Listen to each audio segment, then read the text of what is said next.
Never use downloadable kits? Stick around and I'll show you how to do it, along with a tiny little bit of scratch building too. See you in a minute.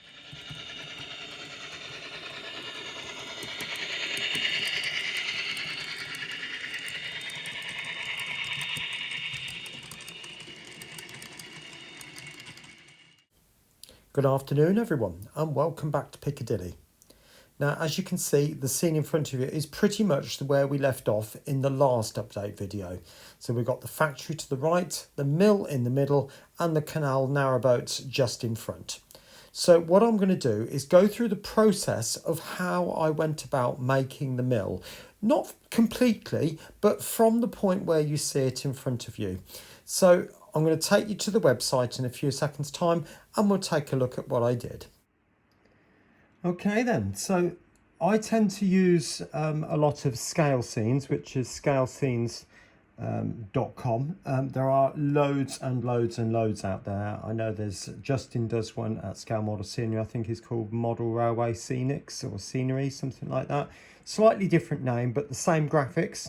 There are loads of free ones out there. I'm not going to name them all because obviously if you've got a particular site and I miss yours out, I don't want you to feel bad because I've missed it out. So I'm not going to name any more than that. But you've just got loads and loads and loads of different ones in this particular scene here. I mean, you see you've got the boats there. That's where I got my canal boat from. And loads of different docks and scenes, all sorts. But if you go to the top here, you've got rail scenes, town scenes, dock scenes, scratch builders yards, and this one here is all the papers and textured papers that you can get. So I'm not going to look at that, but let's just go into town scenes. That's all sort of station buildings and footbridges and tunnel portals, that sort of thing. This one's more to do with the dock type scenes. Just loading up there so you can see anything to do with the docks. You've got containers there, that sort of thing. So into the towns, like I said, loading up, and there we go. So there's loads of different ones that you can choose, and as you can see there's at least one free one there. There's usually 2 or 3 different free ones on these sites, so you can just choose. And the mill that I got is down here somewhere. That's where I got the canal boat from, and well, it's here somewhere. Yeah, there's a car park which I've used before, a school, and there's a container crane there if you're interested in that sort of thing. So there's loads and loads and loads of different things that you can do. Now once you've decided on that, click on the item. I'll just click on that water tower. I'm not going to buy that line, but loading, bars going across. And then you go to the exact page where there's loads of pictures, as you can see. And then just by clicking the arrow, you can see all the different types of scenes. It looks like this particular kit is expandable. So there's 4 different kits in that by the looks of things, A, B, C, D. And you just choose the ones you want. Okay. Now, if you go to the last page, it tells you the size in 2 scales because this is available not only in 00, but also in N gauge. So the black one's obviously 00 and the red one is N gauge. Okay. Once you've chosen that, you then choose your scale.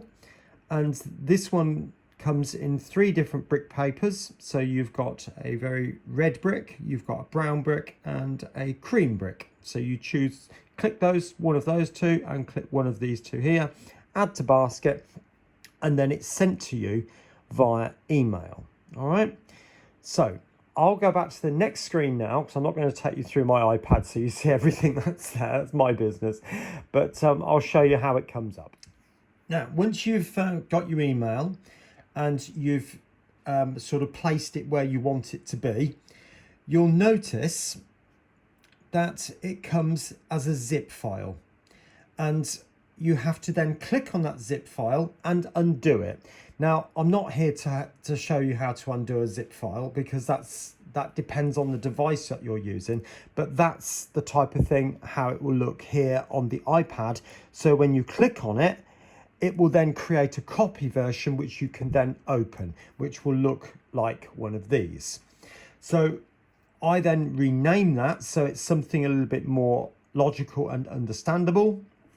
And once you do that, you can then click on it and you can see there are two files. Okay, this one is the instructions and it goes through step by step of how to go about building this and what you will need, because do bear in mind this is a printable kit. You can print it off as many times as you like onto paper and then you mount it onto card. I suppose you could print it straight onto card if you want to, but that is obviously your choice. Now sometimes when you swipe left and right, it takes you to the other side, but if it doesn't, yeah, so it works sometimes on the iPad, it sometimes doesn't, but these are all the different texture papers you get, and the instructions will explain what all these parts mean. So you just start at the top of the kit, identify the parts you need, glue them to the card, and then cut them out.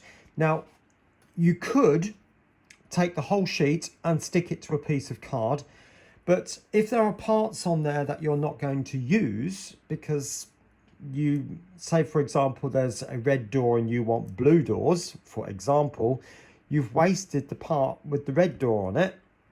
So I tend to cut out the parts I want with a big frame around them, stick them to the card that I'm going to use, and then fine cut them around that. Okay, I'm going to take you now down to the workbench where we're going to start looking at some kits which I started a couple of weeks ago but haven't quite got that far to finish yet. So there's a canal boat and we'll start looking again at the mill. All right, welcome back. So as you can see there, we've got the narrow boat. Now they give you a number of different options to build, which could be anything from the original industrial versions through to this sort of pleasure type version, which I think would be more appropriate for nowadays.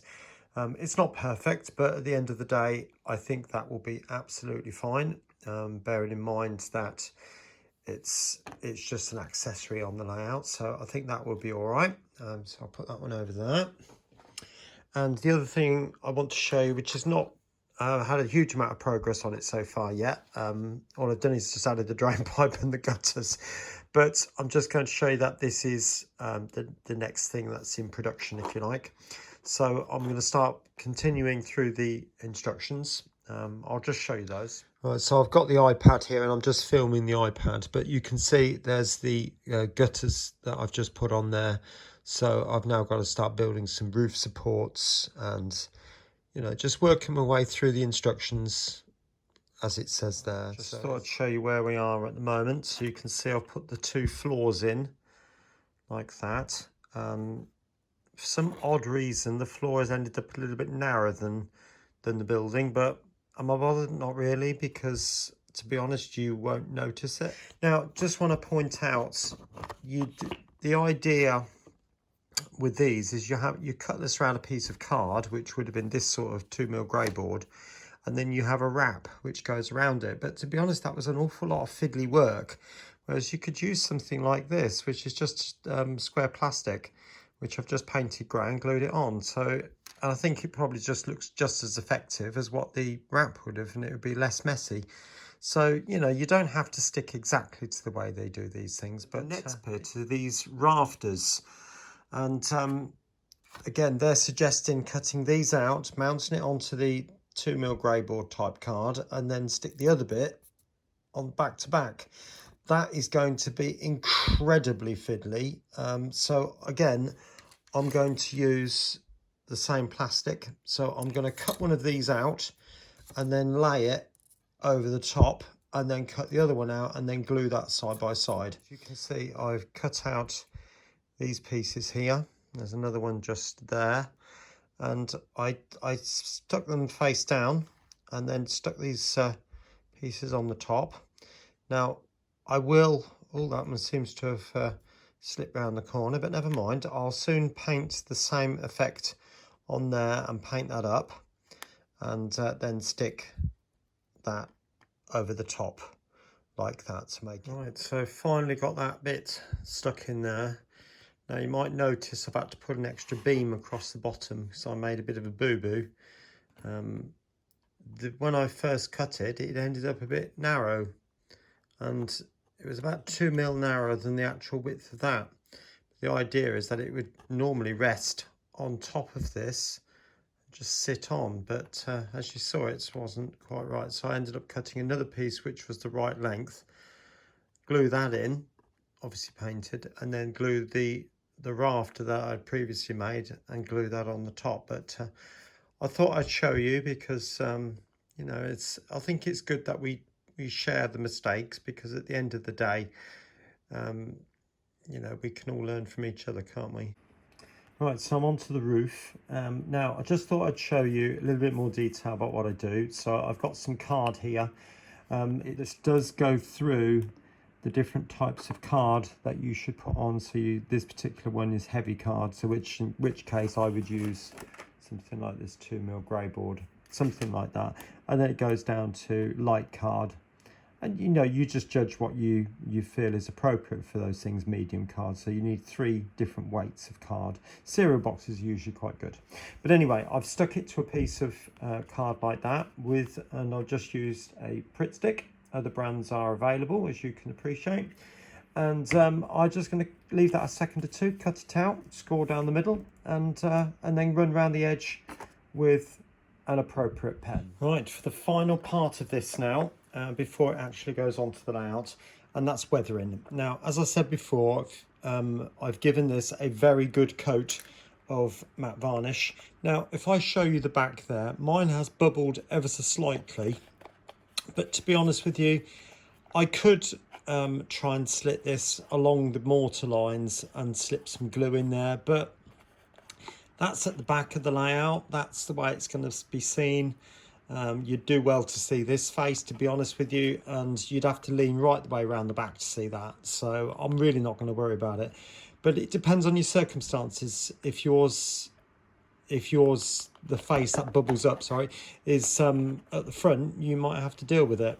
Or worst comes to the worst is you'd have to reskin it. In other words, cut out another part of that and then stick it on again. But that would be the worst thing. I mean, to be honest, that's the worst I've seen for quite a long time. It normally just flattens out, but as I tried to reassure you that everything would flatten out, and then mine doesn't, does it? But never mind, that's the way it goes.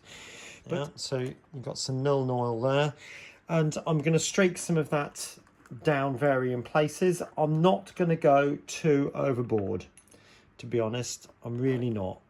I do want to dull it down a little bit, because I do think that it wouldn't be as clean as it first appears. Now, if you put the varnish on, the varnish will protect the building, so you don't need to worry about ruining it. Now, I'm not going to go too heavy, just like you see me put that on. I'm not going to leave it like that. I am going to water that out a little bit. And you can put as much or as little as you want on. I think I'll leave it at that face anyway. So, but again, I don't want that hard line down there, just a little bit.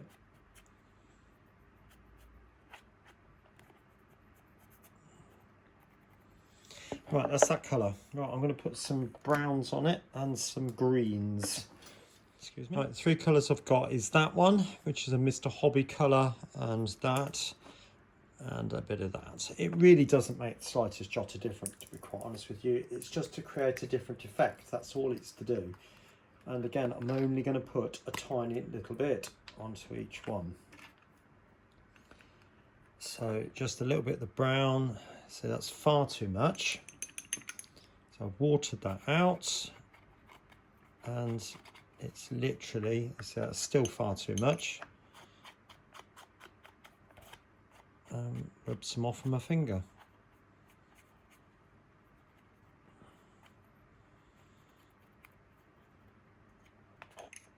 And a bit of the green, just a tiny little bit.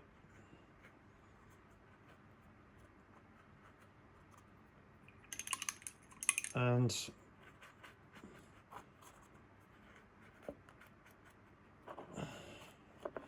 I'm going to wash most of it off. Certainly want to get rid of that big yellow lump.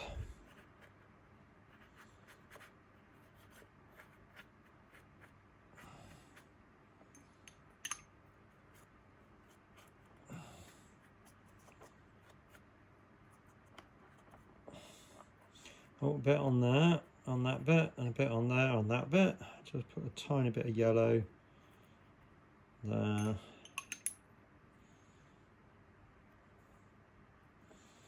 That sort of thing. And I think I'm just going to streak a little bit of green down the sides. Again, not much.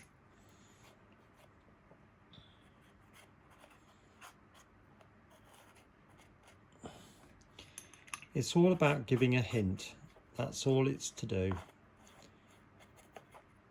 The old phrase, less is more. Can't say it enough, honestly. Sorry if it's doing your head in, but it's such a key phrase when you're doing anything remotely like this. Now, you might say to me, why are you putting so much green on, even in a hinted way? Because even though the area I'm modelling at the moment doesn't actually have many trees in it, there are trees on the area above in New Mills, and as I've said before, I'm trying to link the area to New Mills to this industrial zone, so it's almost like an interact. It's not the same zone, same area, but it is, if that makes some sense. It's a link area from that to Manchester. So anyway, let's take it upstairs and put it on the layout, and I'll show you what else I'm going to do in this lesson, in this video. I do apologise. Don't forget to check out my double O gauge layout, Piccadilly sidings.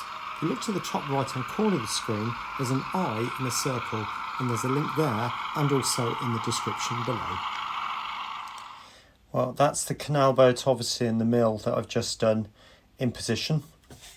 The factory will stay there. That's nowhere close to being finished, by the way, even though it's trying to fall over as we speak. It'll probably end up face down. Yeah, it's going. But what I'm going to do now is I'm going to start building the area that's going to go here. Now, what I was thinking about doing is having a bridge coming over here where lorries can actually come in over this area and sort of pull round to this part around here. And if I can get that to say, just to sort of stop the distraction really. Anyway, pull round here and sort of back up into this area and then go off through the bridge around the railway line. As far as the railway line appears, there could easily be a road running down the side of it, and nobody really would be any the wiser, because they certainly don't see the train coming out through there because it's a different zone. So hopefully you can see the illusion being created there. Right, so I started making these platform areas, and this is how I did it. Decided on 7mm high, to be honest, because that matched up with the narrowboat. So I just cut out the basic shape, both sides, and then just stuck strips, and then obviously bracing pieces, and that piece is exactly the same. Right, I also went ahead and made this bridge. Now, what I did to do that was determine the size of the bridge I wanted, and as you can see, it curves around by quite a lot. And the reason for that is because I'm trying to imagine lorries coming into the area, and they've got to make a turn. So they can back into this, or certainly come down here and back out, or whatever, and then go out in that direction, as I said.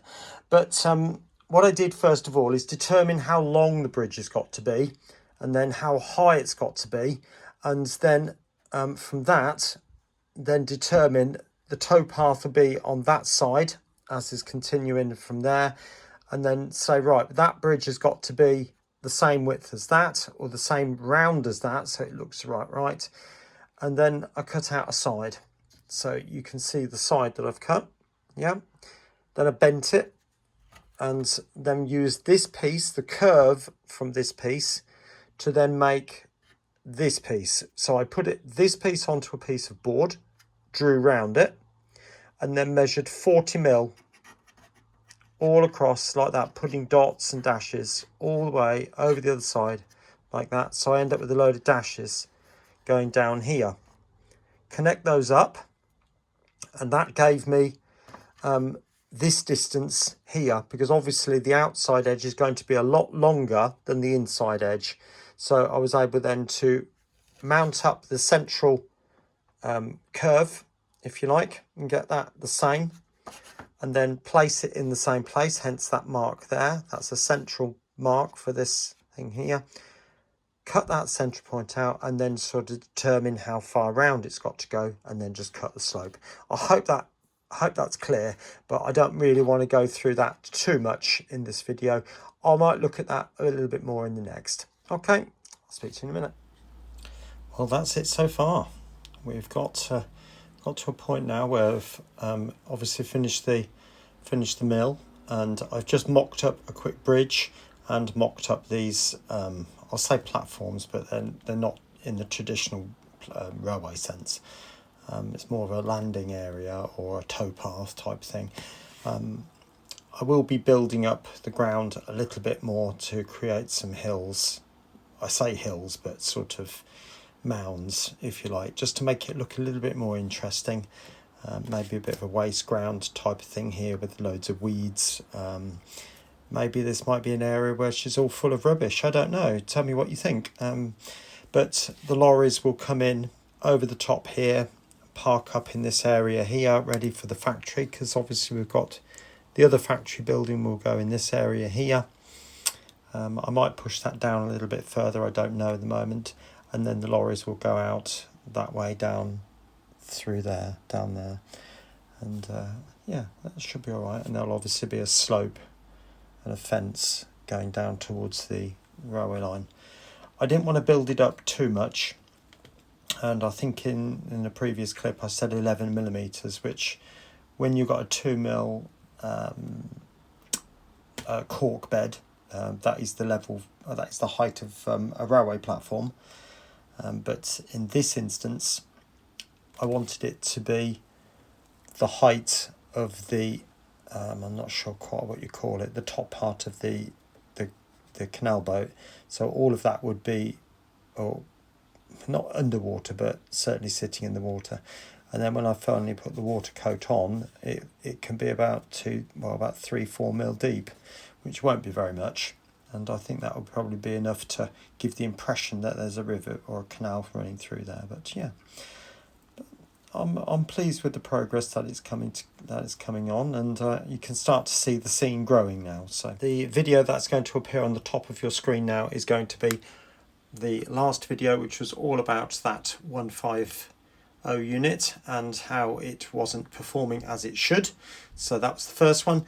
And then the second video that is going to appear on your screen is going to be all about New Mills station building, which is just here, and the third one in that particular series. All right, take care everybody, and I'll see you again soon. Bye for now.